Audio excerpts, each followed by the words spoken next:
যে কিয়ামতের মাঠে বলবেন, যে দুনিয়ার থেকে যখন বিদায় নিতেছিলেন, হায় হায়, মালাকুল মউত যখন অনুমতি চাইতেছিলেন বুকে হাত রাখবো কি রাখবো না, তো বলছে অনুমতি দিব, আইনা আখি জিবরিল, আমার ভাই জিবরিল কোথায়? তো বলছে দেখা আসছি ফি সামাইল উলা, প্রথম আকাশে। একটু পরে উনি সালাম দিয়া ঢুকছেন, ওনার চোখে পানি ছিল। তো বলছে আপনি কাঁদেন কেন? বলে আজকে এলপিআরে চলে যাবে, আর কোনোদিন ওহির বাহক হয়ে জমিনে আসবো না। আপনার পরে কোনো নবী নাই, কোনো রসুল নাই, আমারও ওহির কাজ শেষ। ওহির সুবাদে কখনো কখনো নৈকট্যময় জায়গায় চলে যেতাম, আজ থেকে আর যাওয়া হবে না। আমার চোখে পানি। দীর্ঘ ১.৫ লক্ষ নবী, ৩১৩ জন রসুলের কাছে আমি নিয়ে আসছি। আজকে শেষ দিন, এই জন্য চোখে পানি। তো উনি উল্টা প্রশ্ন করছেন, আপনার চোখে পানি কেন? জিবরিল মালাকুল মউত দাঁড়ায় আছে, অনুমতি চাইতেছে বুকে হাত দেওয়ার জন্য। এখনো এক প্রশ্ন বাকি। বলছে সেটা কি? বলে ফামান লিবাদিলি উম্মতি। অথচ ৯ ঘরে চুলা জ্বালানোর মতো তেল ছিল। খাওয়া তো দূরের কথা, বাতি জ্বালানোর তেল ছিল না। আম্মা জান আয়েশা রাদিয়াল্লাহু তাআলা আনহা বলেন, যদি তেল থাকতো তো খিদার তাড়না এতটুক ছিল, আগে তেল পান করে নিতাম। হাদিস উঠায় দেখেন, লেখা আছে ৯ ঘর ছিল, ৯ ঘর। হাসান হোসাইন ক্ষুধার্ত ছিল, আলী ফাতেমা ক্ষুধার্ত। কারো জন্য কোনো চিন্তা নাই যে আমার পরে আমার ৯ ফ্যামিলির কি হবে, হাসানের কি হবে, হোসাইনের কি হবে, আলীর কি হবে, ফাতেমার কি হবে। যেই সময় চাইতেছেন ওই সময় বলতেছে জিবরিল আমার পরে উম্মতকে কে দেখা রাখবে? লানত আমাদের জিন্দেগির উপর, লানত আমাদের জিন্দেগির উপরে। এমন জিন্দেগির থেকে জমিন ফাইটা মরা যাওয়া উচিত। আমি তো মাঝে মাঝে বলি আমাদের জমিনটা উল্টে যাওয়া উচিত, যে মৃত্যু সময় বলতেছে আমার উম্মতকে কে দেখা রাখবে। জিবরিল ছুটা গেছেন, ছুটা আসছেন, আল্লাহ জবাব পাঠাইছেন, লা আতরুকু উম্মাতাকা ফারদা ওয়ালা ওয়াহদা।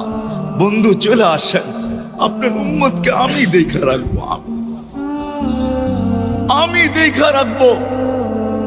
হায় হায়, সবাইকে সালাম দিছেন একবার বা দুইবার, সবার দুরুদ পড়ছেন তো আল্লাহ একবার বা দুইবার, সালাম পড়ছেন কোন নবী রসুলের উপরে একবার কি দুইবার। আর বন্ধুর সালাম প্রতি জুমা ইমাম আছে, খতিব আছে, ইমামরা একটা আয়াত পড়ে কোরআনের, ইন্নাল্লাহা ওয়া মালাইকাতাহু ইউসাল্লুনা আলান নবী ইয়া আইয়ুহাল্লাযীনা আমানু সাল্লু আলাইহি ওয়া সাল্লিমু তাসলিমা। এই আয়াত আমাকে অনেক কিছু বোঝায়। ইমাম ওলামারা, আলেম ওলামারা বলবে এই আয়াতে আমাদেরকে দুরূদ পড়ার হুকুম দিছেন, আমিও বলবো দুরূদ পড়ার হুকুম দিছেন। কিন্তু আমার প্রশ্ন আছে এখানে, আমার প্রশ্ন, আল্লাহ আমাদেরকে পড়তে বলতেছেন, ঠিক আছে, আমরা কয়দিনই থাকবো আর কয়দিনই পড়বো? একদিন তো আমরা মারা যাবো, তো আপনার বন্ধুর উপরে দুরূদ কে পড়বে? আল্লাহ বলে বেওকুফ, দেখোস না ফেরেশতাদের নাম নিছি, ফেরেশতারা পড়বে। আমি যদি আল্লাহকে উল্টা প্রশ্ন করি, একদিন তো ফেরেশতাও থাকবে না, মালাকুল মউতও মারা যাবে।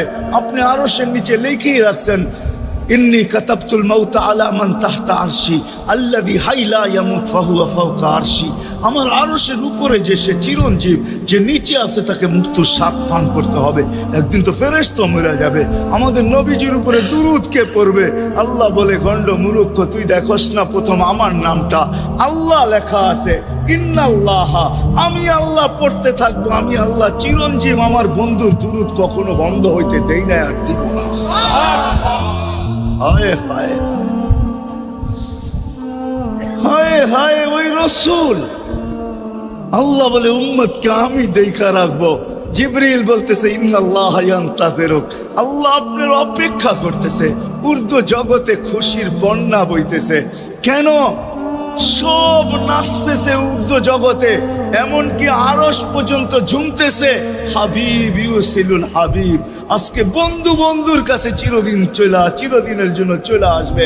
খুশির বন্যা চলতেছে, অনুমতি দেন না, আল্লাহ উম্মতকে দেখা রাখবে। যে মরার সময় চোখে পানি, তো আমাদের জন্য পানি। চলেন শেষটা শুনায়া দিয়া শেষ করতেছি। লম্বা হাদিস, আমি শর্ট করতেছি। তাহকিক উলামা ইকরাম করে নিয়ে আমি শুনায়া দিয়া যেতেছি আপনাদেরকে।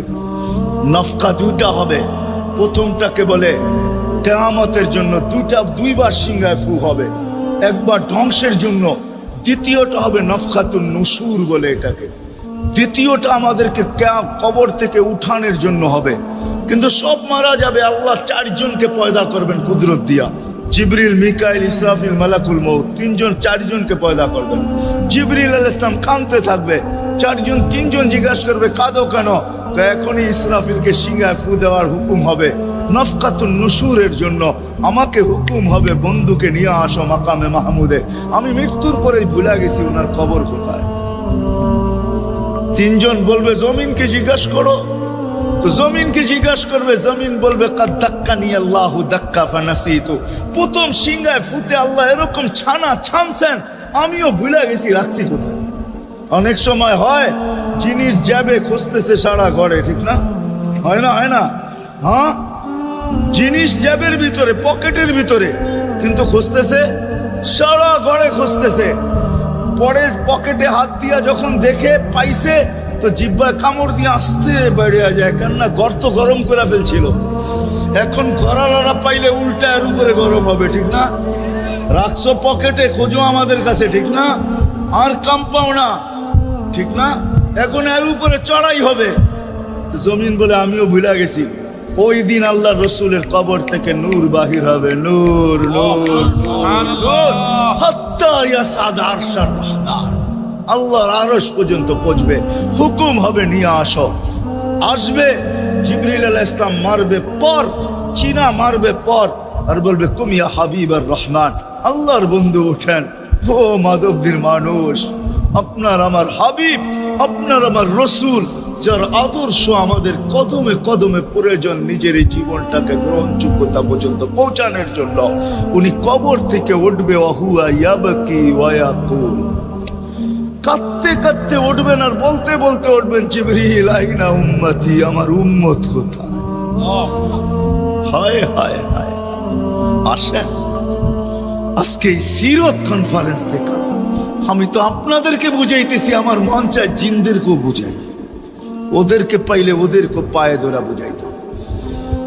জিন ইনসানকে বলতেছি, আসেন আজকে এই মজমার থেকে নবীর আদর্শ শিখেন।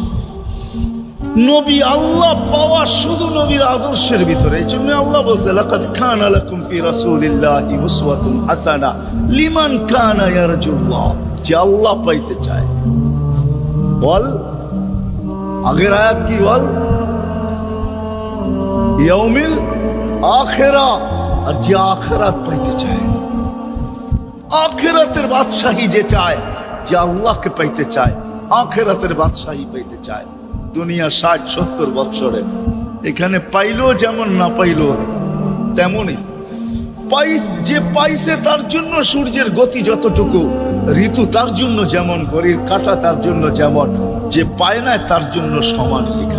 এখানের জীবন কেটে যাবে।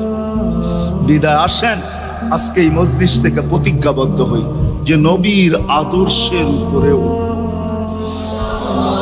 আল্লাহর রাসূল সুযোগ দিয়েছেন আমাদেরকে। আমি শেষ কথা বলতেছি, আগে এখন তো ব্রিজ আর ব্রিজ, ফ্লাইওভার আর ফ্লাইওভার, ঠিক না? হয়তো 2-1 বছর পরে আমরা এটাও দেখব যে মাধবদীর ওই মাথার থেকে নিয়ে একবারে কোথায় পাঁচদোনা পর্যন্ত ফ্লাইওভার চলে গেছে, ঠিক না? গাড়ি উঠবে এখান দিয়ে ওইখানে যে নেমা যাবে, কোনো জ্যাম না জট, ঠিক না? হ্যাঁ, কিন্তু একদিন ছিল শাখো, ছিল আমাদের দেশে শাখো, চিনেন? বাঁশের শাখো ছিল। আল্লাহর রাসূল বুঝাইতে চাইতেছে একটা সময় আসবে আমার উম্মত বাঁশের শাখো, কেউ যদি বাঁশের শাখো থেকে স্লিপ খায় বা গাছে উঠা যদি গাছের থেকে পড়ে যেতে চায়, তো ডাল ধরা যেরকম লটকায়া থাকে, শাখর থেকে পড়তে যায় শাখর উপরের বাঁশ ধরা যেরকম লটকায়া থাকে। আল্লাহর রাসূল আমাদেরকে সুযোগ দিছেন, একটা সময় আসবে উম্মত আমার একটা সুন্নত ধরেও যদি মউত পর্যন্ত লটকায়া থাকতে পারো, তাইলে তোমাকে 100 শহীদের সওয়াব দেওয়া হবে। মান তামাসসাকা বিসুন্নতি, মান তামাসসাকা বিসুন্নতি ইনদা ফাসাদি উম্মতি। এই জন্য আসেন আজকে বড় অবহেলিত, বড় দীক্ষিত, বড় লাঞ্ছিত, বড় ঘৃণিত আমাদের রাসূলের আদর্শ আমাদের জীবনে বড় ঘৃণিত, বড় দীক্ষিত, বড় লাঞ্ছিত, বড় অবহেলিত। সর্বক্ষেত্রে দেখেন, বিয়া দেখেন আর শাদী দেখেন, হয় হয় পোশাক দেখেন আর আশাক দেখেন, সর্বক্ষেত্রে নবীর আদর্শকে আমরা পিছে ছেড়া দিছি। আর যার কারণে আজকে মুসলমান দুনিয়াতে লাঞ্ছিত, যার কারণে আমরা ঘরে লাঞ্ছিত, ঘরের ভিতরে কোনো মিল নাই, মহাব্বত নাই। বহুত ঘর পাওয়া যাবে স্বামী এক খাটে, স্ত্রী আর এক খাটে, বহুত ঘর পাওয়া যাবে। হায় হায়, ওই সমাজ লানতি সমাজ, যেই জমাতের সন্তানরা মা বাবাকে চোখ বড় করে দেখে, চোখ বড় করে সামনে, ওটা লানতি সমাজ। অথচ আল্লাহর রাসূল শিখাইছে মা বাবার সাথে আদর্শ কি ব্যবহার করবে, মার সাথে, বাবার সাথে, বড় ভাইয়ের সাথে, কার সাথে কি ব্যবহার করবে শিখাইছে। ওই সমাজটাই সুখের ছিল। আসেন ফিরা যাই, আল্লাহর রাসূলের আদর্শ শিখি। শিখবেন তো পাক্কা ওয়াদা? বিলকুল। কিন্তু একটা প্রশ্ন হলো, আল্লাহর রাসূলের আদর্শ শিখবো তো শিখবো কোত্থেকা, পাবো তো পাবো কোথায়? ঠিক না? প্রশ্ন হয় না? হয় না। উনি তো দুনিয়াতে নাই, কোত্থেকে ওনাকে পাবো, কোত্থেকে শিখবো? আজকে আপনার আমার চতুর্দিকে ওই লোকগুলা বসা আছে, যারা আল্লাহর পক্ষ থেকে নির্বাচিত। আওরাসনাল কিতাব আল্লাযীনা ইসতাফাইনা মিন ইবাদিনা। আমি কোরআন দিতেছি, হক্কানি আলেম আর আল্লাহ ওয়ালারা আল্লাহর পক্ষ থেকে নির্বাচিত, যারা নবীর আদর্শকে নিজের পাশে সুরক্ষিত রাখছে, নিজের কাছে একটাকেও হারাইতে দেয় নাই। এমনকি ক্ষুদ্র থেকে ক্ষুদ্রকেও হারাইতে দেয় নাই, এমনকি নবীর একটা জানোয়ারের নাম পর্যন্ত হারাইতে দেয় নাই। হক্কানি আলেমরা আল্লাহ ওয়ালারা সুরক্ষিত রাখছেন আল্লাহর রাসূলের আদর্শ। এই জন্য আমি বলবো, নবীকে তো পাওয়া যাবে না, উনি তো দুনিয়ার থেকে চলে গেছেন, এটাই সত্য। কিন্তু উত্তর সুরি রেখা গেছেন। আল্লাহর পক্ষ থেকে নির্বাচিত লোক আছে, রসুলের পক্ষ থেকে নির্বাচিত লোক আছে, যাদের কাছে নবীর আদর্শ আছে। আপনি বেশি শিখতে পারেন না, আমার কোনো আপত্তি নাই। কেননা ছাড় যখন আল্লাহর রসুলই দিছে, আল্লাহর রসুলই যখন আমাদেরকে ছাড় দিছেন, তো আমি ছাড় দিব না কেন? আল্লাহর রসুলই বলছে, এক জমানা আসবে, লাউ আমিলতুম উশরা মা উনসিলা বি লানাজা।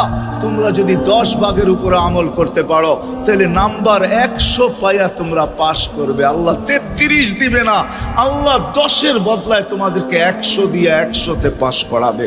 আর সর্বশেষ তো এটাও বলছেন যে আমার একটা সুন্নতকে ধরে রাখো, এক শহীদের সওয়াবই জান্নাত যাওয়ার জন্য যথেষ্ট। জান্নাত যাওয়ার জন্য তো একজন দেওয়া হবে, 99 শহীদের সওয়াব তোমাকে পুরস্কার হিসাবে দেওয়া হবে। কেননা তুমি একটা সুন্নতকে ধরেই লটকায় ছিলাম। ওলামাদের কাছ থেকে শিখি, ঘরের বাচ্চাদেরকে শিখাই, যুবকদের পায়ে ধরে বলবো, শিখো, নবীর আদর্শ ছড়াও। সারাদিন ফেসবুকে কাজ করো, ফেসবুক দেখো, খোদার কসম হোয়াটসঅ্যাপ দেখো, ভাইবার দেখো, ইবু দেখো। তোমাদের মেধাগুলাকে নবীর আদর্শের পিছে লাগাও, নবীর শানের পিছনে লাগাও, যে নবীর শান কত বড়, কত বড় শানওয়ালা নবী আল্লাহ আমাদেরকে দিয়েছেন, কার মর্যাদা কত বড়, তার পরিচয় তুলে ধরো, তার আদর্শকে তুলে ধরো, নিজের জীবনে আদর্শকে প্রতিফলিত করো। ইনশাআল্লাহ ওই দিন দেখবো, যেই দিন আবু বকর পেয়ালা ভরা দিবে, উমর রাদিয়াল্লাহু তাআলা আনহুর হাতে উঠায় দিবে, আবু বকর সিদ্দিক রাদিয়াল্লাহু তাআলা আনহু হাউজে কাউসারের নিচে থাকবেন, পারে থাকবেন, তলদেশে থাকবেন, উনি পেয়ালা ভরা দিবে উমর রাদিয়াল্লাহু তাআলা আনহুর হাতে, উমর রাদিয়াল্লাহু তাআলা আনহু উঠায় দিবে আমাদের নবীজির হাতে, আর নবীজি ঠোঁটে লাগায়া বলবে, ইশরাব লা তাজমান বাদাহা আবাদা। পান করার কোনোদিন পিপাসা তোর কাছে আসবে না। ওই দিনের দৃশ্যটা কিরকম? নবীজি ঠোঁটে লাগায়া পান করায় দিবে, যুবককে আলাদাভাবে দিবে, বুড়াকে আলাদাভাবে দিবে, নারীকে আলাদাভাবে, পুরুষকে আলাদাভাবে, আল্লাহর রসুল পান করায় দিবে। ওই দিন কেমন হবে ওই দৃশ্য? যেই পানি পান করার পর আর জীবনে কোনোদিন পিপাসা আসবে না। কেমন হবে ওই দৃশ্য? এই জন্য আসেন আজকে এই সিরত মাহফিল থেকে, সিরতুন নবী থেকে আল্লাহর রসুলের আদর্শকে